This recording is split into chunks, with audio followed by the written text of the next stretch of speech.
Lo tenemos ya en línea, conectado telefónicamente, a Carlos Zapata, diputado nacional por Salta y actual candidato a vicegobernación por el Frente Avancemos. Zapata, ¿cómo le va? Buenos días, es un gusto saludarlo. Muy buen día, el gusto es mío, le agradezco muchísimo la comunicación y aprovecho y saludo a su audiencia. Bueno, es muy amable, Zapata. ¿Qué pasó ayer en el Congreso? Ahí se enojó Caletti con usted porque dice que está haciendo política. Bien, en el desarrollo de la sesión, en el reglamento está previsto un segmento donde se plantean cuestiones de privilegio.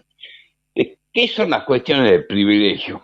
Es el lugar donde los distintos diputados pueden expresar, denunciar, poner en conocimiento lo que consideran atropello las inmunidades parlamentarias o la violación de los derechos propios que le competen a un diputado como ciudadano. Uh-huh. Es una cuestión que no se responde, sino que se pasa a una comisión de asuntos constitucionales que se dedica a investigar. Dentro de los antecedentes y la jurisprudencia al respecto, no son muchas las que pasan a un estadio de una denuncia judicial, sí, pero sí los hubo y llegaron a haber condenas a aquellas personas que tratan de coartar en forma directa o indirecta el ejercicio de la función legislativa, llevándose por delante ya sea las inmunidades parlamentarias, el tema de la inmunidad de opinión, la inmunidad de arresto, pero también el atropello a los derechos propios que tiene todo diputado al ser ciudadano de la nación. Claro. Inclusive algunos derechos que están protegidos por convenciones internacionales.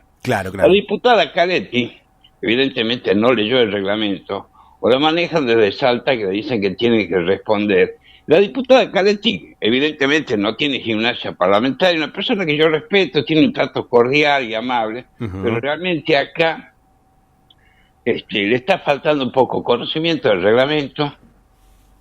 Sí. Rodaje en la cuestión parlamentaria, y no se puede hacer el ridículo, dejando el ridículo a la representación de Salta, yendo a un ámbito eminentemente político, donde la discusión es eminentemente política, porque el sentido de una ley hacia qué lado va, porque eso es política, decir que no se puede hacer política. Que yo me expreso con mentiras cuando por cada una de las cosas que yo he manifestado, que considero atropello a mis inmunidades, inclusive al derecho común, y algunas que constituyen delitos, son reales, la conoce todo el pueblo. Evidentemente, el gobernador Sáenz, dentro de su nerviosismo de quedar en evidencia por la especie de Watergate que existe en Salta, porque Salta ya no nos sorprende nada, Salta en manos de una especie de gavilla de ampones, está siendo víctima de cualquier tipo de atropello, y el gobernador se está llevando cada uno de los artículos del Código Penal puesto al hombro. No puede ser que vivamos en una sociedad donde una persona que reclame por el agua, como Natalia Saravia, sea víctima de persecución, cartas, documentos, cuando tiene la constancia documental de la calidad del agua que ella mandó a analizar.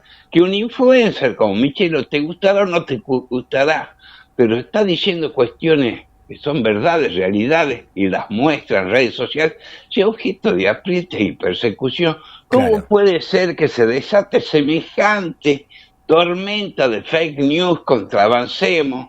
Cuestiones que tienen que ver con el atropello hacia la honorabilidad de las personas, instalando cuestiones falsas y totalmente contrarias a la verdad, y financiados por fondos públicos. Nosotros con pequeños recursos seguimos el rastro de una publicación que se llama InfoSalta, aparte de la usurpación de la denominación de un medio de la periodista Teresita Fría, que hace mucho tiempo que viene trabajando sin el más mínimo desparpajo. Abren una cuenta y todo el contenido de la cuenta es ataque a Avancemos, noticias falsas, fotos trucadas. Claro. Y pudimos determinar el rastro de dónde viene, y es un funcionario público.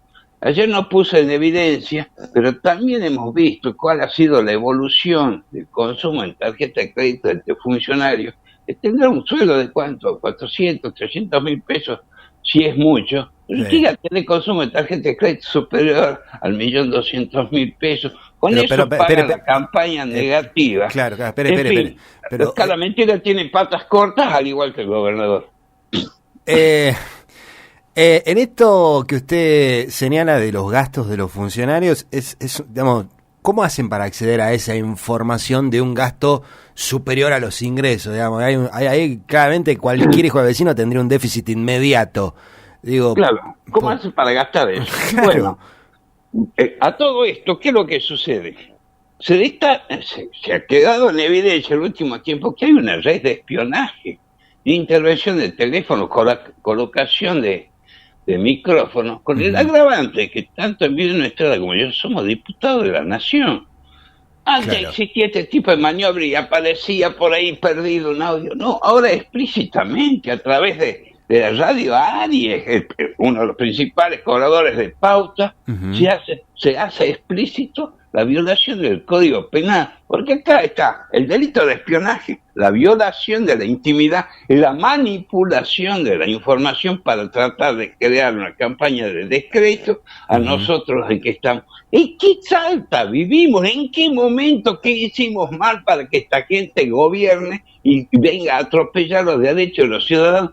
Y llegan a este extremo de violar el Código Penal de esta manera, por solo el ánimo de mantener el poder, porque evidentemente no me cabe la menor duda que cuando accedamos al poder con Emiliano Estrada, empecemos a revolver el papel, vamos a encontrar rastros de cuánta atropelía se puede hacer con fondos públicos. Llevan 3 años gobernando, un presupuesto que equivale a 3 veces el que tuvo Juan Carlos Romero y no se hizo ni el 5% de la obra. Eso sí, tenemos ñoqui por todos lados, propaganda que nos da, que nos tapa, ¿no es cierto?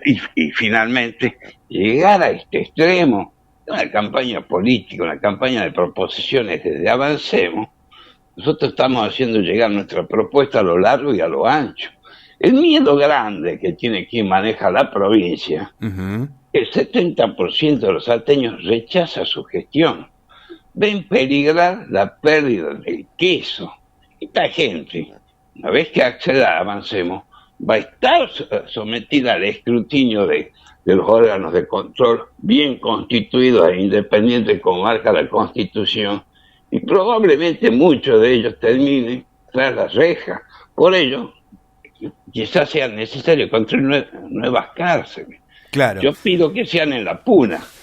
Emiliano Estrada pide que sean en la selva para que sufra la consecuencia del dengue, que no ha podido tener la campaña de prevención porque se gastó todo en el tema Gustavo Gobernador. Dejemos el jorobar, nosotros necesitamos una Salta y que los impuestos sirvan para los salteños y no para una persona que se siente un soberano de una ínsula barata y nos quiere manipular como si fuésemos el fondo de su casa. Ahora, yo le digo, seriedad a la cosa. Yo le digo, Carlos, esto que usted señala, que muchos periodistas han sufrido también cosas muy parecidas, usted sabe, digamos, de los hechos de censura, aprietes y denuncias penales que han recibido algunos medios de comunicación por el solo hecho de comunicar o analizar la realidad, que para eso existen, han logrado un disciplinamiento muy fuerte para el resto de los medios que se han acomodado al son del escaso, escueto y minúsculo valor de la pauta y construyen una realidad que se enajena de la verdad, y así es muy difícil. Entonces, esto que usted señala, lo que señala Emiliano Estrada,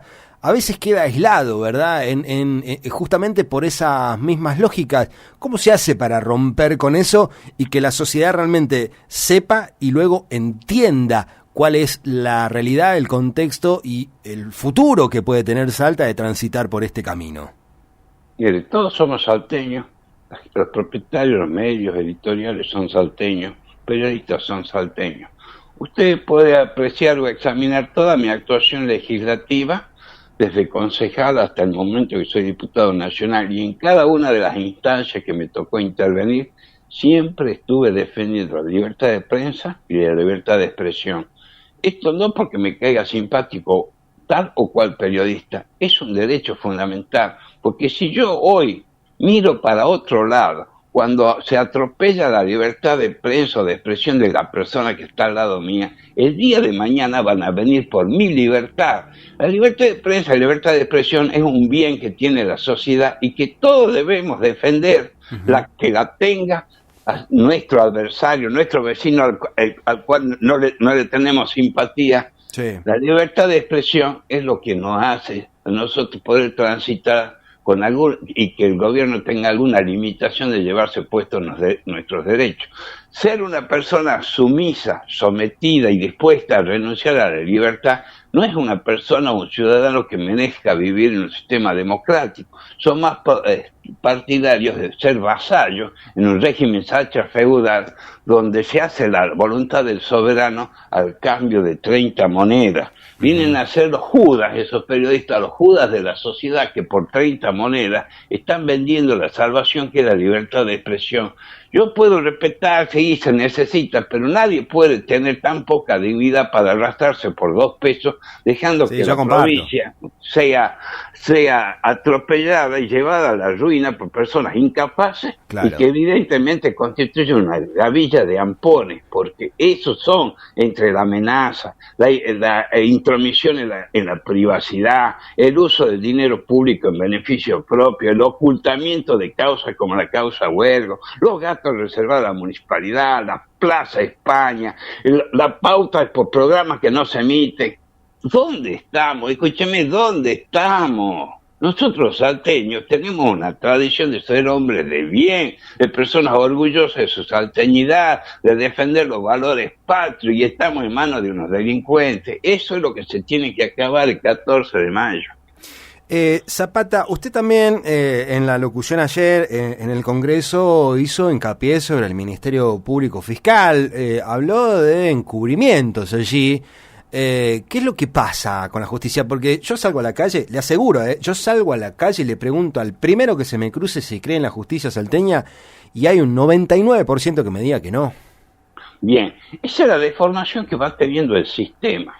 Nosotros abrazamos un sistema de república democrática, con la característica de la república, la división de poderes, ejecutivo, legislativo, judicial, más instituciones como la auditoría del Ministerio Público, la democracia, el empoderamiento del pueblo al elegir sus autoridades, el Estado como entelequia, ¿para qué? Para servir al ciudadano. Entonces, cuando uno empieza a ver todo lo que rodea la política, el Estado, la democracia, la república, y encuentra un común denominador, todos ellos existen porque hay un ciudadano al que deben servir, todos ellos deben servir al ciudadano. Uh-huh. Cuando una persona empieza a manipular, ya sea políticamente, con coacciones o con coacción de voluntades desde el Poder Ejecutivo y tiene la sumisión del Poder Legislativo, luego por maniobras que son totalmente repudiables, se manipula la justicia, donde designa como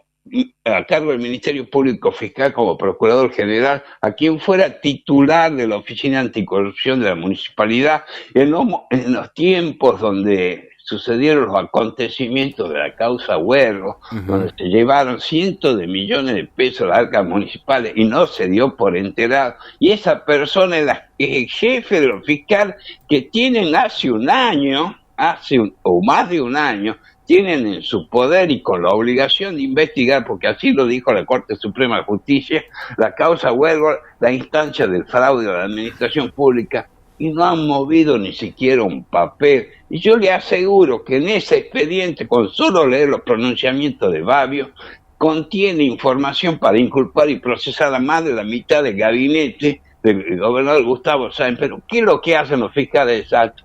No avanzan en las causas. No avanzan en las causas, solo avanzan en las causas de aquellos que no les simpatizan al gobernador, uh-huh, o bien que evidentemente tienen que tener un avance por imperio de la ley. Lo que afecta a los funcionarios públicos no avanza. Mire, yo me hago denuncia, la voy a seguir haciendo porque cada vez que un funcionario público tome conocimiento de la probable existencia de un ilícito, debe ponerlo en conocimiento de la autoridad judicial, lo marca el Código Procesal Penal, y eso es lo que hice. Yo no persigo a nadie, sino que cumplo con la ley y con mi deber de representante del pueblo. Si en Salta no avanza, es porque tenemos una justicia que se somete al Poder Ejecutivo. Claro. Hubo un fiscal de corte, persona que yo respeto muchísimo, es Alejandro Saravia. en un Sí. momento dado dijo lo siguiente, y mire si no es verdad, va a haber justicia en Salta el día que los jueces dejen de temer al poder político. No, necesitamos jueces valientes y no jueces temerosos del poder político. Y una vez por todas, quien se ve honrado al ser designado magistrado en la provincia de Salta debe hacer honor a esa distinción, a esa tremenda responsabilidad y defender la plena vigencia del derecho y no mirar para otro lado como perros que tiró la olla cada vez que hay una tropelía desde el poder. Uh-huh. Zapata, lo llevo a la campaña, lo llevo a Avancemos para, bueno, conocer. Si yo le tengo que pedir, lo cruzo en la calle y le pregunto, a ver, deme 3 ideas centrales que hay que trabajar. Yo creo que acá de esto, de lo que estamos charlando, hay un par que podríamos extraer de allí, pero le pediría que me agregue 3 ideas centrales para tratar de transformar a la provincia y sacarla, ¿no?, de este lugar rezagado en el que se encuentra. Bien, quien gobierna la provincia no es el dueño, no la arma de nuevo, sino que la administra. Administrar significa asignar recursos. Para poder administrar tiene que tener una buena organización. El primer paso es organizar la administración del Estado, restablecer las líneas de autoridad y responsabilidad con más la independencia de los órganos de control y por sobre todo, ¿sabe qué? Cuando se maneja cosa ajena, cosa de terceros como es manejar una provincia, tiene que existir un principio y que es el principio de la transparencia.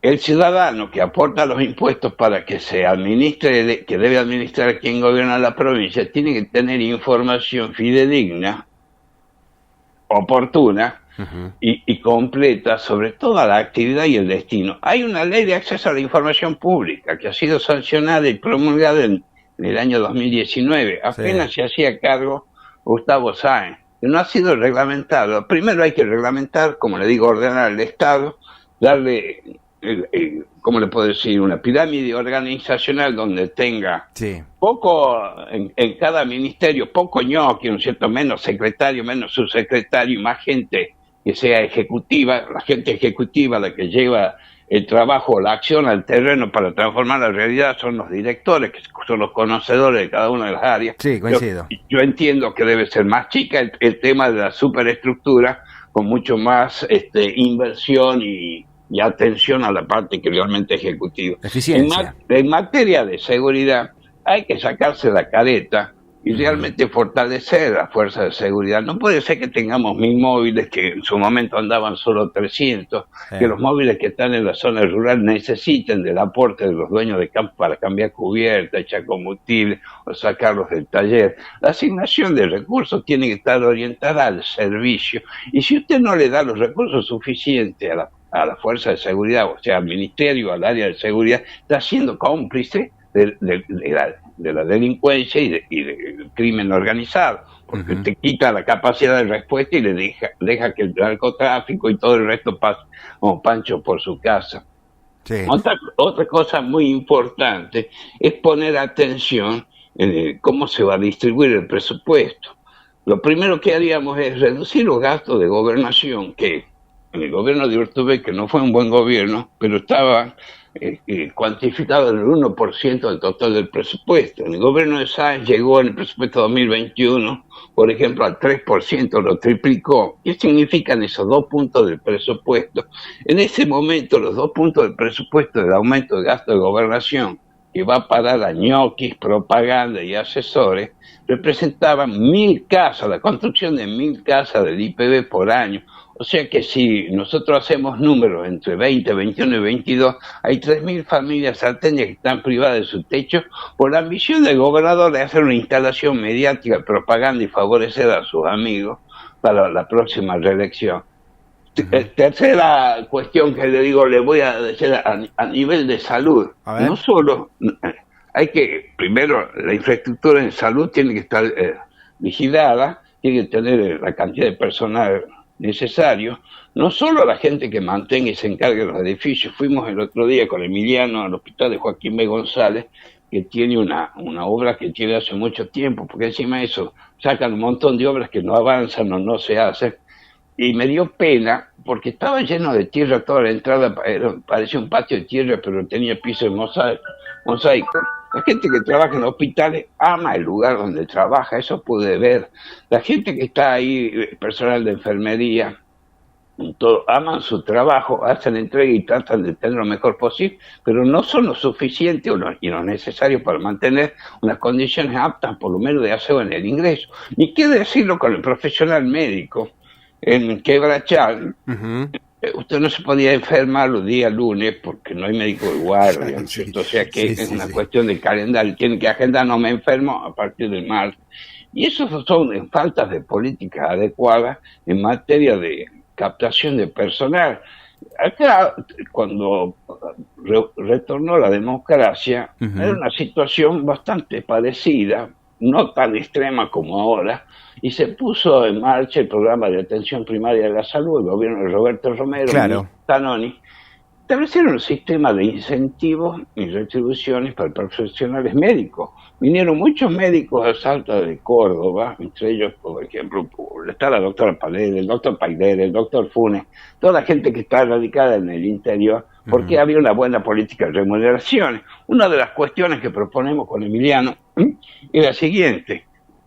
El médico recién recibido, el médico que se quiere radicar necesita un lugar donde vivir. Entonces, parte del cupo de construcción de viviendas que lleva adelante la provincia está destinada a personal médico, y establecer que se le cede y queda a partir de determinada permanencia en el lugar, de determinados años de permanencia en el lugar, que sea el titular de esa casa, que sea adjudicada como cualquier adjudicatario de virtud, y más una buena política de remuneraciones e incentivos. Algunos dicen que hay que pagar por prestación, o sea, pagar por productividad, otros que hay que tener una remuneración más alta, bajo un plus, y la historia de la cápita y todas esos ribetes que rodean la organización de la salud y su retribución. Pero ya creo que le dije 3, 4, si quiere seguimos, no hay problema. No, bueno, lo vamos a dejar ya liberado, agradeciéndole por supuesto estos minutos. Le agradecemos mucho, Zapata, por estos minutos, francamente. Sí, realmente, cuando veo el accionar que tiene el gobierno, y en el caso de la diputada Carletti, a veces pienso que esta gente no come pasta porque tienen que bote corto. La única forma de dar buena imagen es trabajar y ser efectivo y acabar con estos procederes delictivos que llevan adelante desde el gobierno de la provincia.